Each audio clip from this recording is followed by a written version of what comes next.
In this episode of the Locked On NBA Big Board podcast, Mr. Mavs / Magic Draft, Richard Stayman, drops off his latest big board.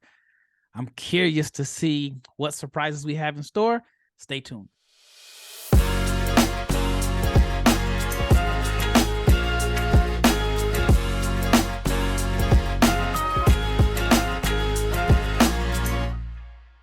Big shout out to each and every person that has made the Locked On NBA Big Board podcast your first listen of the day.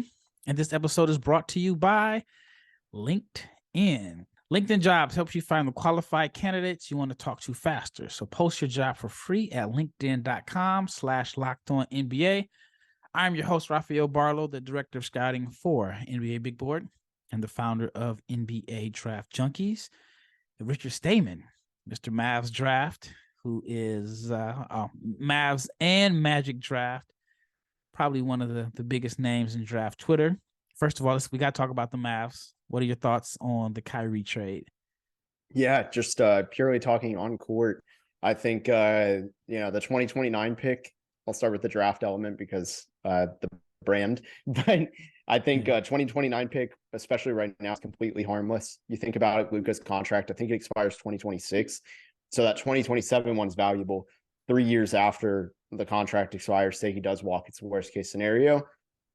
You have a chance to solidify a rebuild. It's the same thing in just looking at timelines. Luka was drafted in 2018. The 2021 pick the Mavs had, not that valuable. So, and they gave that to the Knicks. So for me, I think it's a great value. Who knows if he stays? That's really going to be what determines how good of a value that actually was. Why is there so much chatter about him leaving? I tweeted this. Like, all right, why do we hear chatter about Luka possibly leaving? He's 23? We haven't heard anything about Embiid leaving. Luka has already surpassed Embiid in playoff success. Like, do you think it's smoke? I personally think it's just smoke, but I'm just like, you hear about it all the time now. I mean, I think this is two major trades the Mavs have made to surround Luka, right? And, the Porzingis one, it was a controversial one. It was his guy. He wanted him. Same with Kyrie. I mean, not necessarily the number one choice, but like he signed off on it. I think they're doing a lot to surround him. I think it's personally smoke. Someone brought up something to me, which is like, how many international guys have actually just darted in free agency? It doesn't really happen. Like the closest is probably Porzingis doing what he did, which is kind of ironic. But Luka wants to win. I think it all depends on how well they surround him. If they do a terrible job like they did with Dirk for a lot of his years, yeah, he might leave, but right now, there's no indication. I mean, like you said, Luka's already been in the conference finals. And let's be real, right now, it's unrealistic to say he could do it again. Like, I don't think so. I mean, I think there's a chance. This year. I mean, I think there's a chance, but I also feel like, I mean, it's just weird. Like, Jokic doesn't really talk, not active, not as, his accolades, NBA-wise, are better than Luka's, but not as talked about. And he's obviously older. He's had the same playoff success as Luka as far as deep runs in the playoffs. It's just weird, man, that this is first year out of his rookie deal. And are people like expecting, like, if he doesn't win a championship by 25, then it's time to bolt? I don't know, man. It seems like it's clickbaitish to me, but it's catching steam that everything is about, well, they got to make this move or he's going to leave. And I don't know Luka. I'm not gonna say I do, but he seems like the type of guy that if they say, "Hey, did you sign off on Rafael being, your 15th man?" He'd be like, "I mean, I don't know who he is, but he seems like, that he doesn't seem like somebody that's trying to really call the shots, right?" And I just don't think that's like in his nature, that he's trying to, have power over the franchise. So I'm not surprised that he signed off on it, right? So, and then I think if it was a situation where he was trying to like put his foot down and like impose his power and will, we would have had Goran Dragic like a while ago. So, anyway, so do you like the trade as far as like the on-court fit? Yeah, I mean, the West is so wide open at the moment. I mean, the next 48, 72 hours could change a lot. But at the moment, I mean, the Mavs have the highest scoring duo in the league. So in the West, anything can happen. I really don't think there's any one team that's above and beyond. So it's anyone's game. Yeah, I'm looking forward to it. I mean, I'm kind of ready for the trade deadline to get over because every time my phone buzzes, I'm like, I'm waiting Same. for something that we didn't know about to come out the blue. I mean, we got that Friday with the Kyrie news that totally shocked me that he was asking for a trade, and then it happened so fast. I'm looking to see like what happens with Toronto, and got the Woj alert today, but it was Kessler Edwards. I'm like, okay, dang. But anyway, let's talk about your big board, which what happens Thursday can possibly it will give us a little bit of a clearer picture of who's selling and who is basically saying, hey, we're going all in for the draft. So obviously you got Wembanyama number 1. Yep. And who's number 2? I followed suit here. Scoot Henderson. This is like the best 1-2 punch I think I've ever scouted. I mean, I underestimated 2019, so Rose missed on and that one. Beasley. I mean, I was obviously 2008. Yeah, I think pre-draft that was loaded. Yeah, Rose. I mean, that was a great draft. I mean, Westbrook, Kevin Love. I would say Rose and Beasley. Obviously Durant and Odin. But I was all in on Durant, not Odin. I was upset that my Blazers went with the old school thought there that you take a big over a dynamic wing. I mean, but if you think about it, a lot of people thought the Wiggins, who was number 2 in Wiggins draft? Was it And Jabari Wiggins? Parker. Wiggins, Jabari. Then there was Cat Okafor. That draft, I thought those two were going to be really good. Even 2018. I mean, people forget Bagley had a lot of hype pre-draft. Like, even though he didn't pan out, people completely erased that part of history. It's funny. Yeah. Nobody comes out and says, oh, I had Bagley over. People thought he was going number 1. Now it just seems like that portion of the draft world has completely vanished, right? There's very few people that are openly admitting that they were as high on Bagley. And I think like Bagley's like summer mixtapes playing like the Drew League against pros where he was handling the ball swayed people that he was, that he was more talented than what he was able to show at Duke. But all right, where the draft kind of starts at, and it's been the case for about a year now. Who do you have at number 3 on your big board? Yeah. So from here, I think it's hard to take somebody other than this guy because I think I think we have different number 3s, but I took Amen Thompson. I think 6'7" point guard. His pick and roll game is just so clean offensively. I think his defense is going to be good, just given his tools alone. The tools are so good to gamble on that the freak athleticism, the point guard skills, pick and roll, defense, even if he can't shoot, like if he's a 31% shooter from 3, you win. Like that's a win. I mean, I think even John Morant I don't know what his numbers are now, but there was one or his first or second year, or maybe both, he was shooting under 33%. And like, you would not complain about that at that point. Like it's a bonus after a certain point, not a necessity. Any concerns about overtime? Because I have a quote from a scout that just kind of blew my mind and I never even considered it. It makes sense. Any concerns about, I mean, it's a huge jump. He's basically coming from high school to the league. And even though it's kind of like high school, he's like an older high school player. So any concerns about like the huge jump? So for him, no. Actually, I really think he'll translate just fine because, again, that pick and roll game and the vision and everything, it's just so advanced that I think it just scales up. But for his brother, Ausar, who I actually have much lower, I have him 13th. And I will say I got some feedback from some important people that were like, hey, you got to move him up. But for me, it's the defense for that is, I mean, they're 20 years old. They're playing high school competition. And the difference between the two is Ausar is not, I don't think he has the point guard skills. Like, he think he has ball skills, but I don't think he has point guard skills. And that really scares me in how he translates up. I have heard, people say like he's a generational defender. I've had people tell me that. I think the defense will be great, but you've raised concerns about this. The non-dunking touch is just not there right now, I don't think. And, the numbers may not be perfect, but it's a disappointing number. If I'm not mistaken, it's still below 50%. So for me, that's really alarming, where the OTE stuff, I'm hoping to check it out next month. I'll be in Atlanta. We'll see. But For Ausar, I mean, I have a lot more concerns with him than Amen, just because that point guard gap, the skills gap at point guard is just big. I don't think it's that big. I think he can play. And I remember talking to a scout from a team that was supposed to have lottery picks, and his question was, is the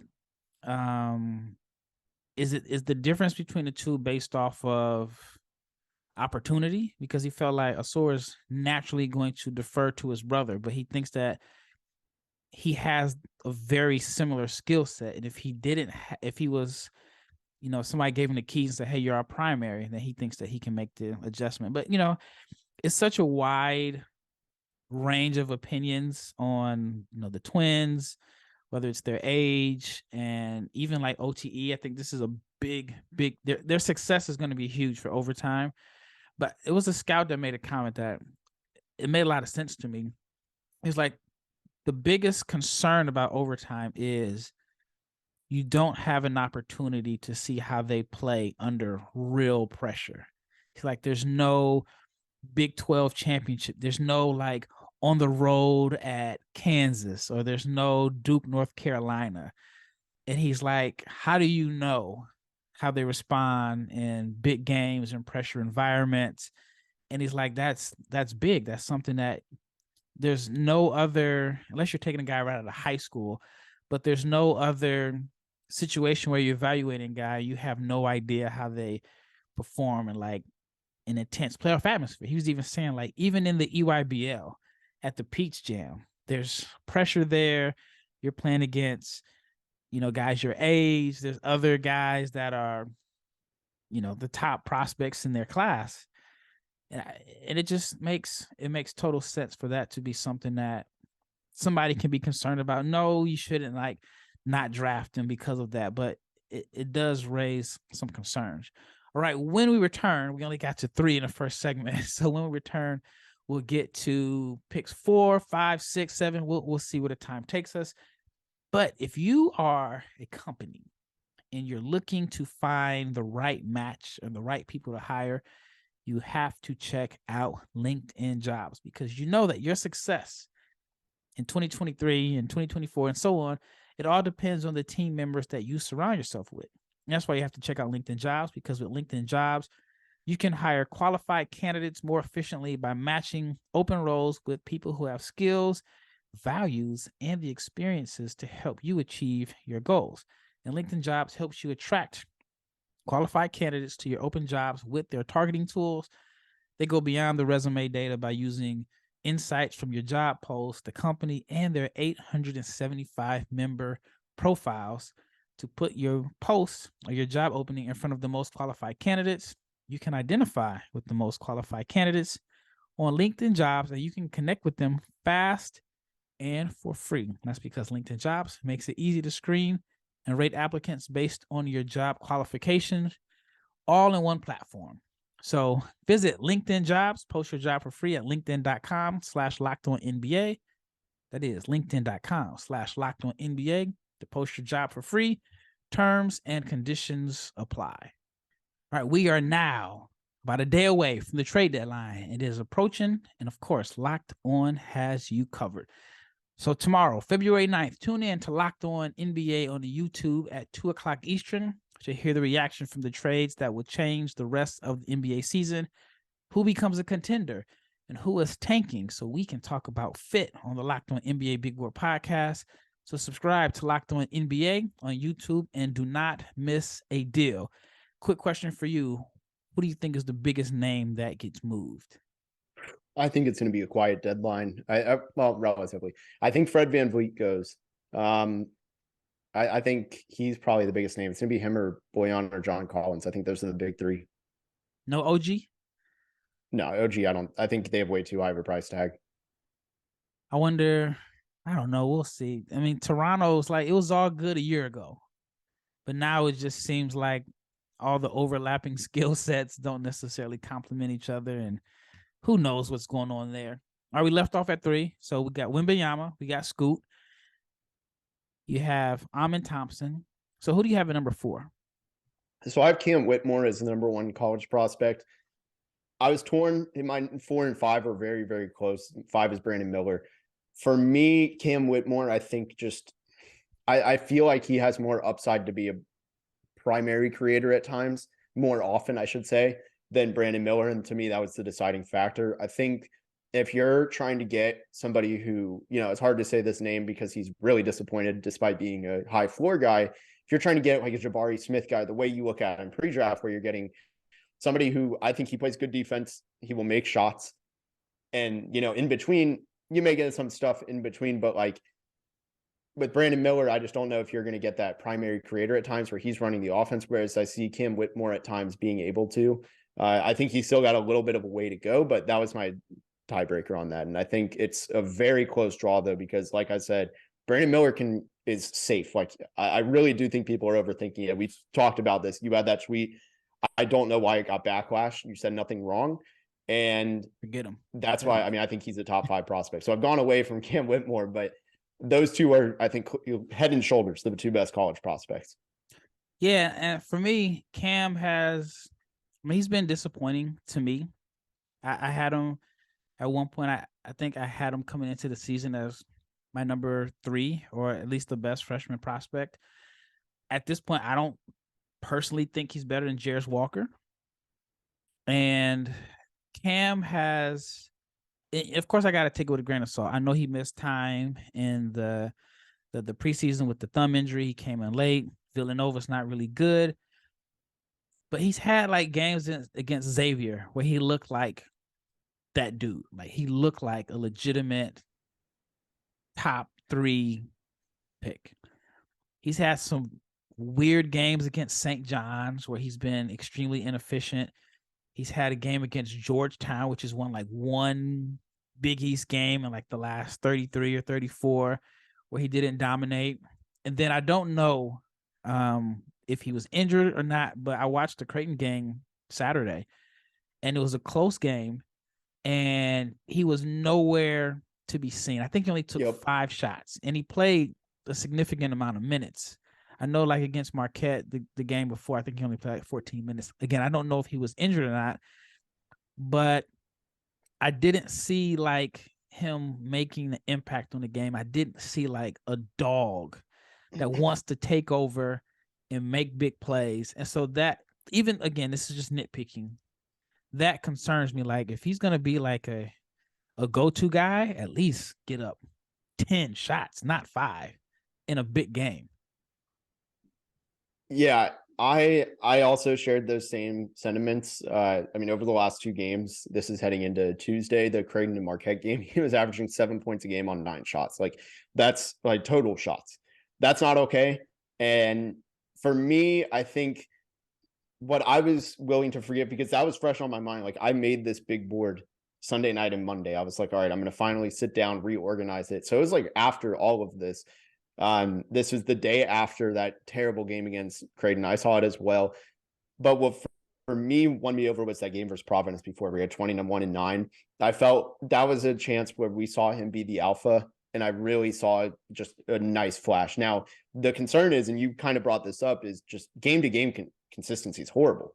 I mean, you look at the game log, it tells the full story. He's not doing it every single game. And honestly, like, Villanova is not a good team this year, but his talent around him isn't that bad. Like they should not be under 500. And Cam Whitmore it is a little bit alarming to me that they're not better for Cam Whitmore. It might raise some flags down the road, but given the high school USA and the flashes that we've seen, all those tapes, I think I'm still willing to invest in him being the best college prospect for now, but I think that's not an island I'm like absolutely firm on. Yeah. And I wonder how much was the USA this summer, the plan for the USA under 18 team. I wonder how much did that sway people. I mean, he was dynamite in that tournament, but the second best team was Team USA's bench. So I feel like, I mean, it was literally the equivalent of putting Team USA and you put them in a high school league. I mean, I think there was, honestly, I feel like, and there's no knock on these countries, that you can probably take Duncanville High School here in Dallas and put them in that, I forgot, the under 18 America's bracket, and I think they would have came out number one. That's fair. So I think that kind of put a little bit more pressure on him. I've actually kind of been lower on him since the season, and I've tried to, like, understand that he missed camp and so on, but it's just the inconsistency. But he's so young. He's one of the youngest, probably going to be the youngest player outside of Gigi Jackson. So definitely have to factor that. So we got 4, Cam Whitmore, 5, Brandon Miller. Who's number 6? I feel like, it's, you never know. 6 through 10 can get really interesting. Yeah, my 6 through 10 is absolute wild card. So I have Keyonte George at 6. I'll run through these just kind of quick fire on him. So 6 through 10, I have Keyonte George. I think even though he hasn't been consistently efficient, you and I have seen him a lot. We see eye to eye on him. I think this is somebody who he will get to his spots, and he's confident. He can shoot from deep. He can shoot off the dribble, spotting up. His jump shooting is so incredibly effective. And there was a play, I want to say it was against Texas, where it was at the end of the game where he wraps. I don't know how he did it. The body control was so incredible, where he goes left-handed, kind of just flies past the guy, but like he doesn't even graze his body. Really think he could be a 3-level scorer. And honestly, I like his defense, the size. Who knows how effective he'll be in the NBA, but I think his defensive intensity and things like that are there. He sees the floor well. If you want to see any of his playmaking on high level display, watch those first 5 to 10 games of the season. It was incredible, I think. And then number 7 is where the shakeup starts. So I have Gradey Dick. For me, this is something like I would try and learn from the past. Desmond Bane, he was my guy. I didn't rank him high enough, though. I still had him in the teens, and I was very wrong on that, because in a redraft, he's probably the 5th best player in the draft, maybe even 4th. So he's the best shooter. I think he has the best feel from that draft. That's exact statement is said about Gradey Dick. Obviously, I think there's a difference, though, where I don't see the self-creation Desmond Bane flashed. But when you're the best shooter with very minimal mistakes and you rotate well off ball, like I think he'll be a good off ball defender. On ball's an entirely different story. I think he's going to stick very well in the NBA. So like for me, I'm a big fan of him. I've kind of taken more than I wanted, so we can pause and then do 8, 9, 10. All right. When we return, we'll do 8, 9, and 10. I think this is going to be an interesting episode. We may have to split up into 2 parts. But let's talk about Prize Picks. And if you're wondering what Prize Picks is, it's basically daily fantasy made easy. All you do is pick 2 to 6 players, and if they will score more or less than their Prize Pick projections, you can win up to 25 times your money on any entry. There is no competing against other people. It is just you versus the projections available, and Prize Picks offers projections on any sport that you watch: NBA, NFL, Major League Baseball, college basketball for men, women, cricket, boxing, more. Many more. Entries can be made in 60 seconds or less. It is that easy. It has safe and fast withdrawals, and it is currently operational in 30 states and Canada. So download the Prize Picks app, go to prizepicks.com and play daily fantasy sports. If you are a first-time user, you can receive a 100% instant deposit match up to $100 with the promo code Locked On. If you deposit $100, Prize Picks will give you $100. If you deposit $50, Prize Picks will give you $50. So do not forget to enter the promo code Locked On at sign up for instant deposit match up to $100. All right, last segment. We've only been able to cover 7 prospects so far, and I love this draft. Right, I'm loving it more every day because there are so many guys that I feel like can make it to the NBA that aren't going to get drafted.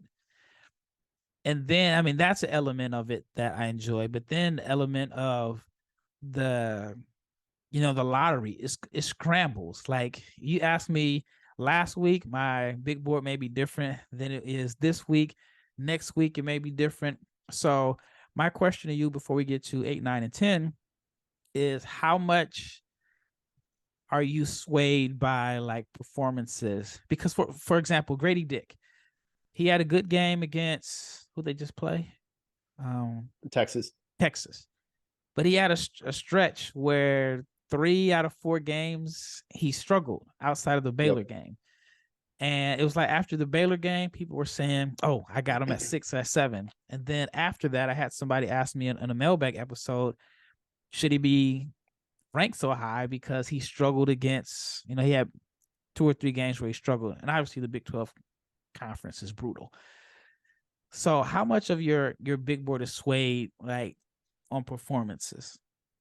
Yeah, I think it depends. For me, I'll give an example from the past that I mentioned this exact guy earlier, so I'll do it again. But Desmond Bane, for example, he also actually incredibly overlapping time too. The same exact window of games from late January to early February, where he was shooting terribly. He had 39% from the field, 12 points a game. And I watched each of those games, like, because I thought I was being biased about Desmond Bane, covering him at TCU, going to every home game and all that. I was like, all right, let me try and see like his bad games, like his worst of his worst, and like really microanalyze it. And I just came out and I was like, all right, like he just missed. Like sometimes you get to your spots and you miss, especially when you're in college, you're still young and inconsistent. You just miss. And that's what I feel like a lot of it was for Gradey Dick. I don't think he struggled just using him specifically. I think in those games where they're inefficient, these players and stuff, like when the box score is bad, doesn't always mean they were actually bad. Like we talk about it all the time, getting to your spots. Jalen Suggs, I think in the NBA is a great example. His stats are terrible, but every single time he's getting to where he needs to be. So like there's hope in that. So where were you on Agbaji last year? Because that was a comparison. A lot of people thought Agbaji was going to be the next Bane. I know I did. I wrote a whole article on it. And Agbaji was like shooting like 46, 47% for a good chunk of the year. And then he hit that cold streak, which, I mean, the Big 12 is brutal. It's bound to happen. So do you factor, I guess, like, are you factoring how brutal the Big 12 is as far as like their consistency? Somewhat. I mean, there's like 2 teams that aren't top 60 defenses in the conference. And I think actually one of them is Kansas. So that definitely factors into it. I was high on Ochai because I thought I think the best shooter in the draft when they're so efficient and they're a smart player. Like I think that's what I always rank them in the lottery. I had Ochai in the lottery. I had Corey Kispert in the lottery. I will continue doing that because I really just think mistake-free guys. Ochai isn't exactly mistake-free, but generally mistake-free guys who are great shooters, they stick in this league. Like that's what you want. We always hear shooters shooting, like it's a shooters league and things like that. Like there's elements to it. You got to be smart too about it. And all those guys I think are. Honestly, I personally don't know who's the best shooter in this draft. There's a lot of choices. I think it's Gradey Dick. I mean, but I can be hurt. Percentage-wise, you can say Sensabaugh. So speaking of Sensabaugh, I have him 8. Okay, I think we didn't plan this. I promise you. I think offensively, there's not a lot he can't do. I think there's polish to be had, but in terms of just skill set, I think there's minimal things he can't do, especially as a scorer. Mostly, actually, as a scorer. Defensively, I have mixed feelings because off ball, man's lost a lot. But on ball, I actually have seen him cut off drives, things like that. Like I think he has the physical tools to be good there, but he really has to learn defense. But Sensabaugh is one of the best shooters because he's another guy, like you said, with Ochai Agbaji at this point. I think Sensabaugh is at 47% from 3. Might even be higher at this point. 47, I think. I mean, Brandon Miller, I think his degree of difficulty is a little bit higher than others. I think and to me, like, I don't always say the best shooter is based off of percentages because I try to factor in the degree of difficulty, which makes Steph Curry and like Kyrie so amazing because, I mean, they're shooting off the catch, off the dribble, and they're not getting like open looks. Like it's like the naked eye can compare, say, well, you know what? Duncan Robinson and Steph Curry are shooting similar percentage from 3, but their degree of difficulty is totally different. And so I factored that in with Ingram, and then not Ingram. I'm sorry, Brandon Miller, and then the wild card is like Terquavion off the catch is just as good as any of those guys. You took the words right out of my mouth. I was actually just about to bring up Terquavion because he's another guy. He's shooting 34 point something percent from 3. I would take his 34 point something percent over several guys who are shooting 40% right now. They don't even let him. I don't think he shot within a foot of the college line more than a handful of times this year. I mean, it is a ridiculous. They play him off the line so much. Yeah. That his degree of difficulty, like even though the free throw percentage is low, it's a little bit scary. Like I've seen him hit those NBA threes. He's going to do it in the league. Yeah. Also curious because this kind of ties into my rankings. I had this discussion with somebody. Who do you think is a better shooting prospect, Jarris Walker or Jabari Smith pre-draft? Yeah, Jabari. Same. I was in the minority. It was like a group poll. I was in the minority in saying Jabari. I personally don't know how. Wait, I think they thought Jarris Walker is a better than Jabari, not including that's weird. Like people were comparing Jabari to Kevin Durant last year. Yeah, I think it's a bit of revisionist, but so I'll kind of jump to Jarris Walker. I know I'll get to 10 at some point, but with Jarris Walker, I think he's one of the hardest evals for me this year. I had him personally at 15. I've seen some people have him top 5. Seen a lot of people have him top 10. I'm curious what you think his role is, because for me, I put him at 15 because I think there's definitely a spot in the league for him. Like he sticks, but at what level does he stick? Like how good is he in whatever role he plays? And also what role does he end up playing? Is he an all around guy? Is he a 3-and-D guy? I could see both of those outcomes. I don't see 3-and-D. I mean, even though the percentages are good at 42%, I'm not buying that is the perfect indicator of his touch. I think he's going to be league average, but I don't see him as, I mean, again, like the raw numbers says he's in the same category as Gradey Dick and these other guys as a shooter. The attempts are significantly lower. And he's only shooting like 63% from the foul line. I was high on him when I first watched his film. He popped out, and then I kind of soured on him a little bit during the season. I thought like, oh, okay, well, this is just his role. He's playing a role on a talented team that is, expected to go to the Final Four. But I kept hearing from scouts, like, you have to go to Houston's practice. They're like, at practice, you're seeing the passing, the scoring, yada, yada, yada.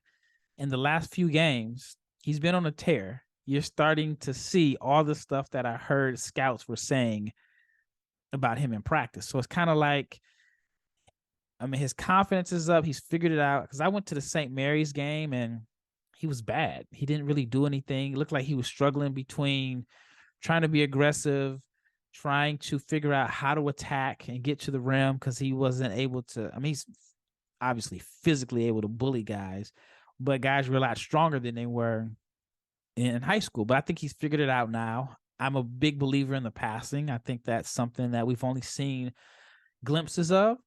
And so I think that, I mean, he goes to the right system. I actually just did a podcast before this talking about the Wizards. And I was like, man, him and Porzingis and Washington together, even though they need some guard help.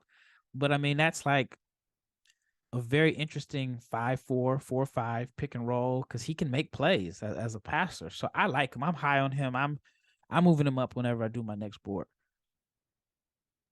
Yeah, that's fair. I'll finish out my top 10 real fast here. So I had Gigi Jackson at 9. He's just very raw. I think the size skill combo is worth investing in. You teach him how to play winning basketball, let him sit for a year, kind of develop him, bring him on really slowly. I mean, he just turned 18 a couple months ago, if that. Yep.